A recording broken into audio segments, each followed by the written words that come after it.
वाजेभिर्वाजिनीवती त्र्यवतु। ओम शांति शांति शांतिः। अद्य द्वितीय दिवसे अलङ्कारसारमञ्जरी कक्षायां भवतां स्वागतम्। यः मया अलङ्कारशब्दस्य व्युत्पत्तिः तथा च अलङ्कारसारमञ्जरी तत्र प्रविष्टः अलङ्कारशब्दः तस्य सः त्रिविधः तस्य भेदाः अलङ्कारशब्दस्य शब्दालङ्कारः अर्थालङ्कारः उभयालङ्कारः तथा च तत्र सर्वप्रथमं शब्दालङ्कारविषये वयं चर्चां कुर्वन् स्मः। सर्वप्रथमम् अनुप्रास अलङ्कारविषये यः मया उक्तं यत् अनुप्रासः पञ्चविधः भवति। तत्र छेकानुप्रासः, वृत्त्यनुप्रासः, श्रुत्यनुप्रासः, अन्त्यनुप्रासः, अलाटानुप्रासश्च। तत्र सर्वप्रथमम् अनुप्रासविषये तत्र लिखितम् आसीत् किमासीत् रसाद्यनुगतः प्रन्यासः। तत्र अनुप्रासविषये तत्र अनुप्रासः शब्दसाम्यं वैषम्येऽपि सुरस्यते इति साहित्यदर्पणे अनुप्रासस्य सामान्यं लक्षणं कृतमस्ति। अत्र अधुना छेकानुप्रासस्य वयं चर्चां कुर्मः। छेकानुप्रासविषये तत्र साहित्यदर्पणे अस्ति छेको व्यञ्जनसङ्घस्य सकृत्साम्यमनेकधा। छेकनामकः यः अनुप्रास अलङ्कारः सः अधुना तत्र छेकः व्यञ्जनसङ्घस्य सकृत्साम्यम् अनेकधा अर्थात् छेकः भवति यत्र व्यञ्जनसङ्घस्य अर्थात् हलवर्णसमूहस्य व्यञ्जन हलवर्ण समूहः तस्य सकृत् एकवारं भवति, असकृत् न एकवारं बहुवारम् असकृत्। अत्र सकृत् अर्थात् हलसमूहवर्णस्य हलवर्णस्य यत् सकृत् साम्यम् अथवा अनेकधा अनेकप्रकारेण साम्यं सादृश्यं दृश्यते स छेकानुप्रासः। एकवारं पुनः वदामि छेको व्यञ्जनसङ्घस्य सकृत् साम्यमनेकधा। व्यञ्जनसङ्घस्य सकृत् अनेकधा साम्यं छेकानुप्रासो भवति। अत्र यथा रसः सर इत्यादेः क्रमभेदेन सादृश्यम् अत्र तु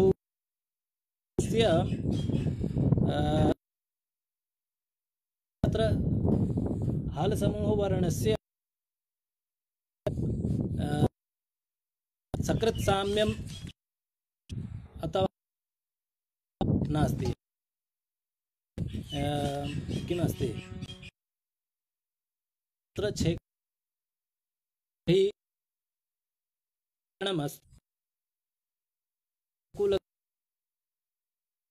पदे अयमेति वन्दमन्दं कावेरी वारि पावनः पवनः। अस्य श्लोकस्य तत्र प्रथमम् अर्थं चिन्तयामः। कः अर्थः? तर्हि तत्र वकुलगन्धान् आदाय अन्धीकुर्वन् पदे पदे भ्रमरान् पदे पदे अन्धीकुर्वन् अयं पवनः मन्दमन्दम् एति कुत्रत्य कावेरी वारि पावनः। अत्र अन्वयः वर्तते। तत्र भ्रमरान् अन्धीकुर्वन् पदे पदे भ्रमरान् पदे पदे अन्धीकुर्वन् वकुलगन्धान् आदाय अयं पवनः एति मन्दमन्दं अयं पवनः मन्दमन्दम् अयं पवनः कावेरी वारिपावनः मन्दं मन्दम् एति गच्छति। अत्र वकुल नामक नाम वृक्षविशेषः वकुलमौलश्री एकं वृक्षमस्ति। तत्रत्य गन्धः बहु समीचीनं वर्तते। तत्रत्य गन्धः बहु समीचीनः भवति। अतः तस्मात् वकुलगन्धात् गन्धं वकुलवृक्षात् गन्धम् आदाय नीत्वा तत्र पदे पदे स्थले स्थले भ्रमरान् इत्युक्ते मधुपान् द्विरेफः भ्रमर शब्दे रेफद्वयम् अस्ति। अतः भ्रमर द्विरेफ मधुप भौरा इति हिन्द्यां भवति। तत्र अन्धीकुर्वन्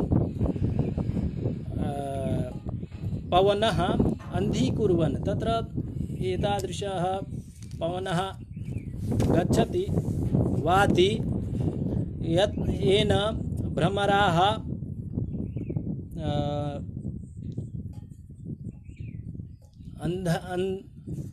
अन्धीकुर्वन् पदे पदे भ्रमरान् मन्दमन्दं कावेरी वारिपावनः कावेरी नदी नाम विशेषः। तत्रत्य वारी जलं पावनः पवित्रं तत्रत्य पवनः वायुः एति गच्छति मन्दम्। अत्र किम् अस्ति छेको व्यञ्जनसङ्घस्य सकृत्साम्यमनेकधा अस्य सङ्घटनं कुर्मः। व्यञ्जनसङ्घस्य अत्र हलवर्ण समूह अत्र गन्ध अन्धान् अत्र संयुक्तः वर्तते नकारः। गन्ध इत्यत्र नकारः, अन्धी इत्यत्र नकारः, धकारश्चापि। तथा च कावेरी वारी पावनः कावेरी वारी संयुक्तवर्णः कावेरी अत्र वारी वेरी अत्र हलसमूहस्य तथा च पावनः पवनः इत्यत्रापि हलसमूहस्य व्यञ्जनानां बहूनां पदानां सकृत् आवृत्तिः अस्ति। अतः अत्र छेकानुप्रासः। अस्मिन् उदाहरणे तत्र मया पूर्वमेव उक्तं यत्र संयुक्त वारी इत्यत्र वकारः रकारः पावनः पवनः इत्यत्र पदस्य एकवारम् आवृत्ति। अतः अत्र छेकानुप्रासः। अधुना छेकानुप्रासस्य विषयः। छेकानुप्रासानन्तरं किं वृत्त्यनुप्रासः वर्तते। वृत्त्यनुप्रासः तत्र वृत्त्यनुप्रासस्य लक्षणम्। अद्य वयं अनुप्रासविषयम् अधिकृत्यैव अनुप्रासस्य पञ्चभेदाः सन्ति तस्योपरि चर्चां कुर्मः। अतः परं वृत्त्यनुप्रासविषये तत्र साहित्यदर्पणे अस्य लक्षणं कृतम्। अनेकस्य एकधा साम्यम् असकृत् वाप्यनेकधा एकस्य सकृदप्येषा वृत्त्यनुप्रास उच्यते। अर्थात् अस्य अन्वयः अनेकस्य एकधा यत् साम्यं तथा च अनेकस्य असकृत् अनेकधा अथवा असकृत् एकस्य सकृत् साम्यं तथा एकस्य असकृत् साम्यं वृत्त्यनुप्रासः। अर्थात् अनेकस्य व्यञ्जनसमुदायस्य अनेकस्य अत्र अनेक न एक अनेक तत्र एकधा अत्र एकधा एकवारम् अथवा एकप्रकारेण एकधा तत्र तथा च यत् सादृश्यं तत् साम्यम् अथवा तत्र अनेकधा अथवा अनेकस्य समुदायस्य एकस्य समुदायस्य अथवा अनेकस्य समुदायस्य यत्र असकृत् सकृत् अथवा असकृत् साम्यं तत्र वृत्त्यनुप्रासः। यथा यस्मिन् अनेकानां व्यञ्जनानाम् एक स्वरूपतः अथवा अर्थतः समानता दृश्यते, अथवा अनेकानां हलवर्णानां हलसमूहानाम् अनेकवारं स्वरूपतः अथवा क्रमतः आवृत्तिः दृश्यते, तत्र अथवा एकवर्णस्य एकवारम् अथवा अनेक समूहस्य अनेकवारम् आवृत्तिः यत्र भवति तत्र वृत्त्यनुप्रासः उच्यते। तत्र वृत्त्यनुप्रासविषये अस्य उदाहरणम् अस्ति गीते, तत्र अलङ्कारसारमञ्जर्यम् अस्ति उदाहरणं यथा गीतगोविन्दकाव्ये, गीतगोविन्दनामकग्रन्थः वर्तते। तत्र उदाहरणम् अस्ति उन्मीलन् मधुगन्धलुब्धमधुपव्याधूतच्यूताङ्कुर क्रीडत् कोकिलकाकलीकलकलैः उद्गीर्णकर्णज्वराः निन्यन्ते पथिकैः कथमपि ध्यानावधानक्षण प्राप्तप्राणसमागम रसोल्लासैरमीवासराः। अत्र रसोल्लासैः अमीवासराः, अत्र एकवारं रकारस्य सकारस्य एकवारं स्वरूपतः साम्यं वर्तते, अतः तत्र प्रथमचरणे मधु गन्ध लुब्ध अत्र धकारस्य मकारस्य एकवारं साम्यं दृश्यते, तथा च द्वितीयचरणे क्रीडत् कोकिलकाकलीकलकलैः अत्रापि ककारस्य अनेकधा उच्चारणमस्ति, अतः तथा च तत्र चतुर्थचरणे प्राप्तप्राणसमागम अत्रापि बहूनां शब्दानाम् आवृत्तिः दृश्यते, अतः अत्र वृत्त्यनुप्रासः। अधुना श्रुत्यनुप्रासविषये वयं चर्चां कुर्मः। तत्र श्रुत्यनुप्रासविषये साहित्यदर्पणे साहित्यकारेण तत्र लक्षणं कृतं यत् उच्चार्यत्वाद् यदेकत्र स्थाने तालुरदादिके सादृश्यं व्यञ्जनस्यैव श्रुत्यनुप्रास उच्यते।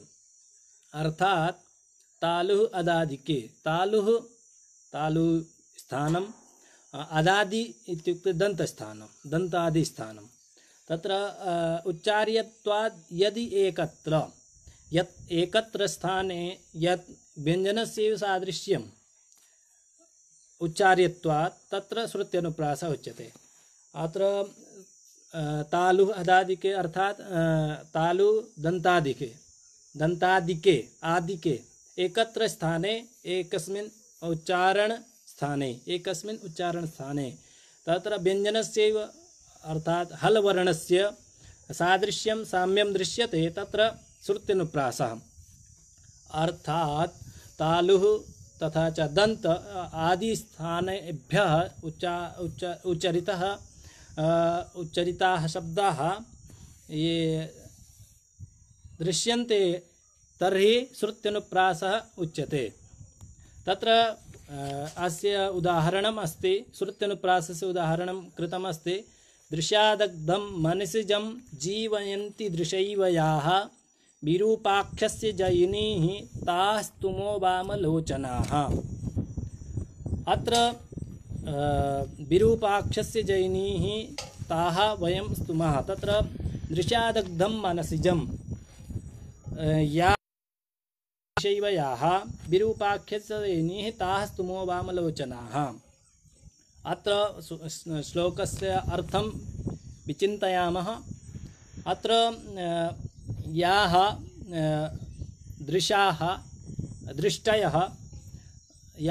दृष्टयः दृशादग्धं मनसिजं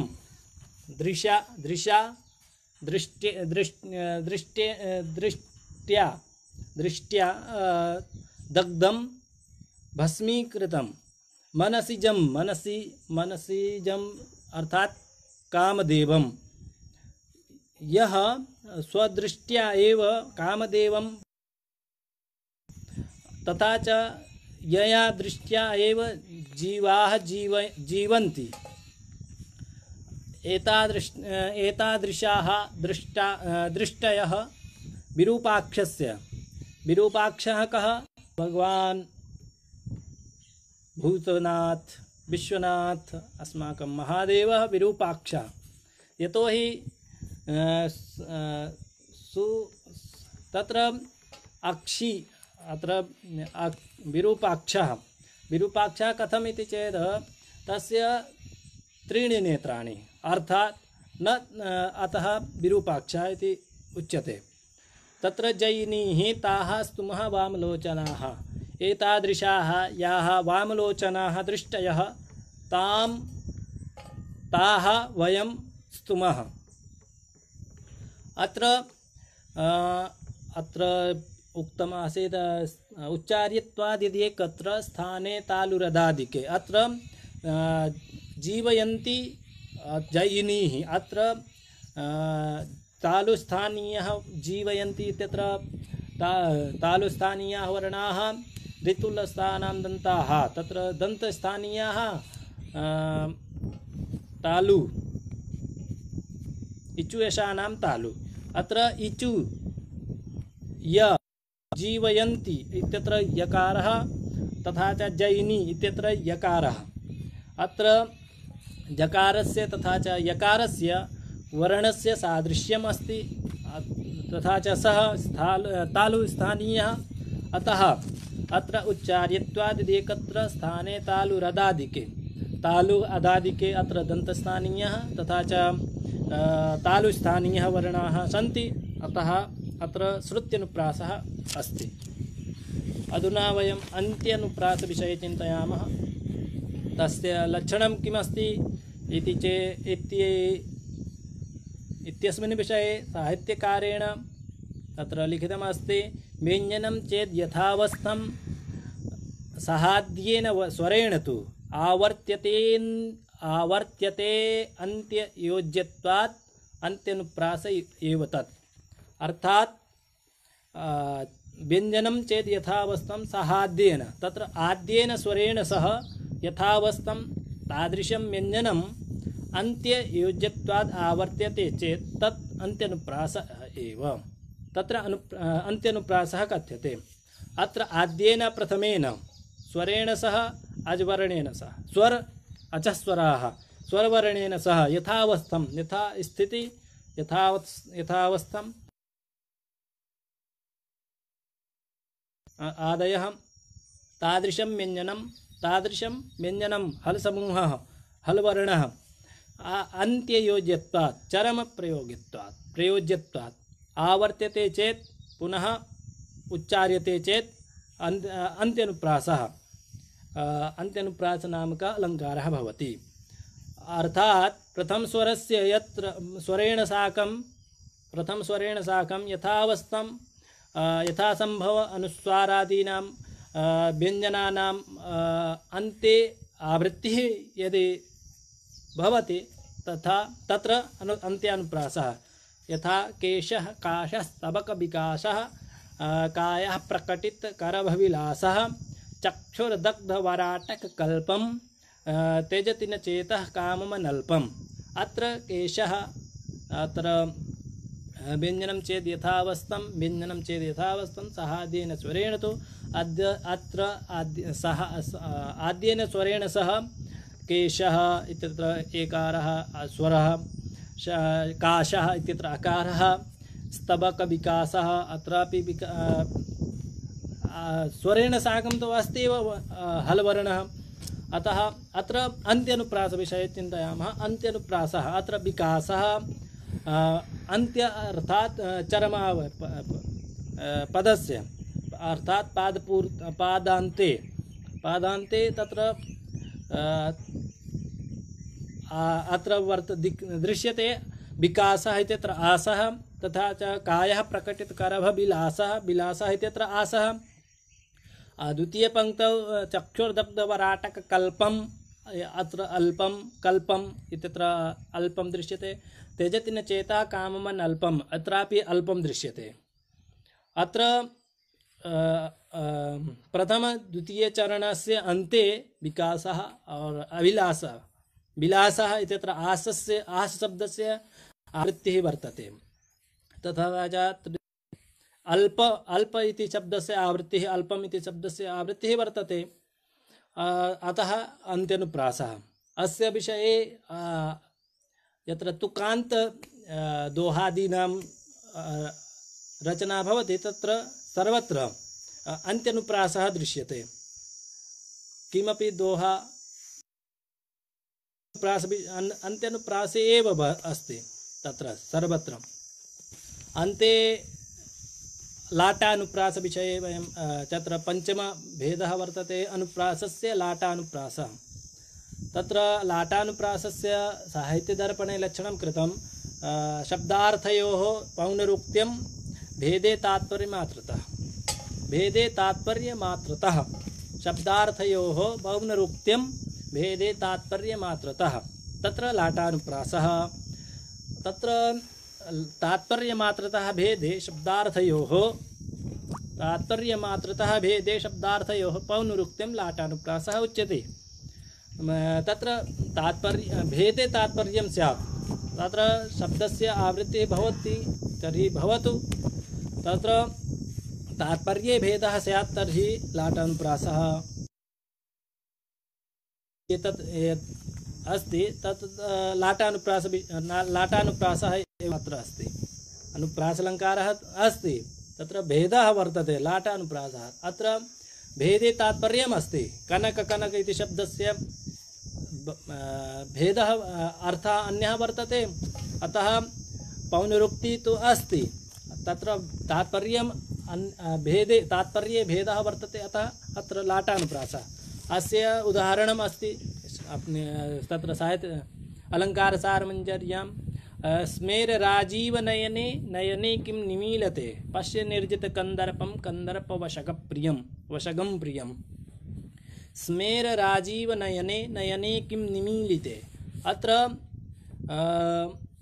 नयने तथा च कन्दर्पम् अत्र द्वयोः आवृत्तिः वर्तते।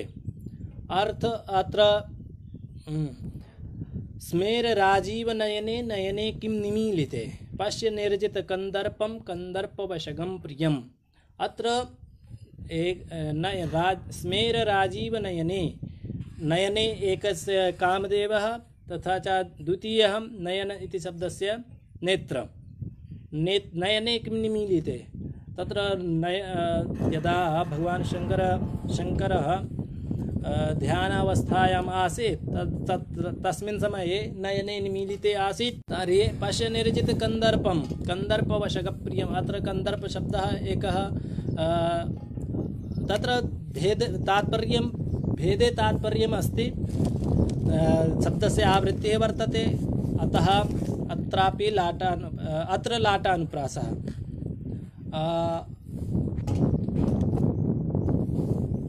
अधुना अत्र लाटा अनुप्रासस्य इतोपि लक्षणानि कृतानि वर्तन्ते।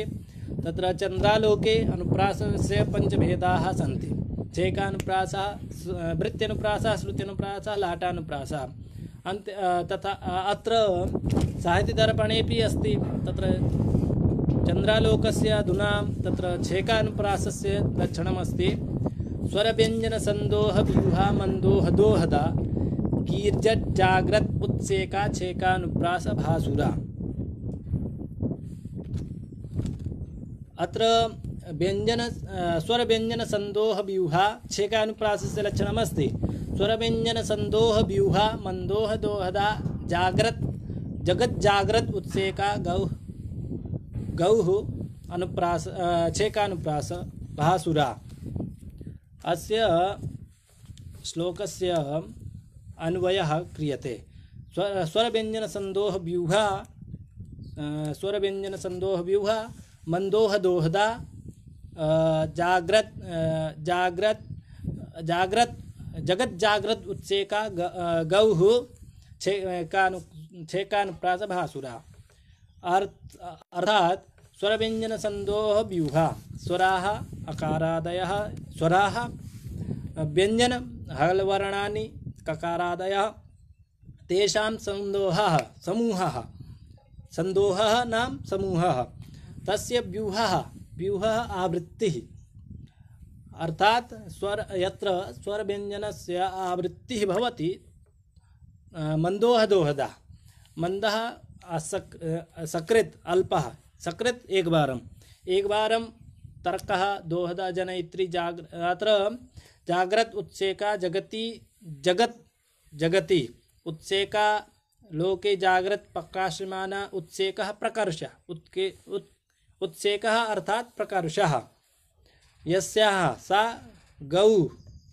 गौः इत्यत्र अस्य अर्थः अत्र अस्मिन् श्लोके वाणी वर्तते। अत्र छेकानुप्रासः अस्ति। अत्र आस्यन्ते स्थाप्यन्ते इति अस्य अर्थः कृतः अनुप्रासस्य। यः अनुप्रासः अनु एकदा कथनानन्तरं यत्र ते एव वर्णाः एक कथनानन्तरं यत्र पुनः ते एव वर्णाः पुनः प्रकर्षेण आस्यन्ते स्थाप्यन्ते तत्र छेकानुप्रास भासुरा भवति शोभायमाना भवति। अत्र छेकानुप्रासः चन्द्रालोकस्य। अत्र गौः जगज्जाग्रत उत्सेका अत्र मंदोह दोहदा संदोह व्यूहः अत्र सकारस्य दकारस्य हकारस्य बारं आवृत्तिः वर्तते। अतः एकवारम् उच्चारणानन्तरं द्वितीयं वारं यदि वर्णस्य उच्चारणं भवति तत्र छेकानुप्रासः वर्तते भवति। अतः अत्रापि अस्मिन् श्लोके एव छेकानुप्रासः अत्र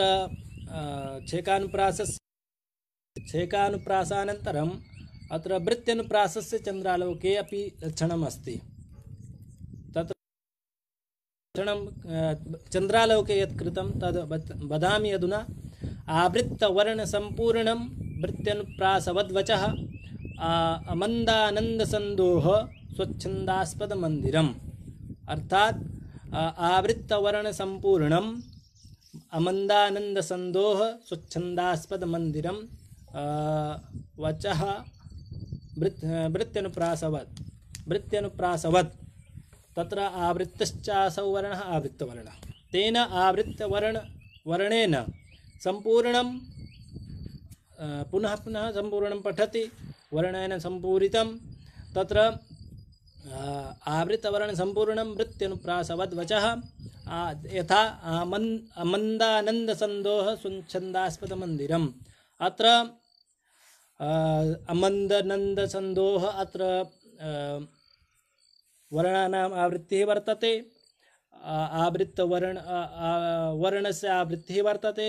सम्पूर्णानां वर्णान् यथा अमन्द नन्द दकारस्य नकारस्य सन्द ऊहः बहूनां शब्दानाम् आवृत्तिः वर्तते। अतः अत्र एकस्यापि व्यञ्जनस्य यदि भूयो बारम्बारम् आवृत्तिः वर्तते तर्हि वृत्त्यनुप्रासः उच्यते। अतः अत्र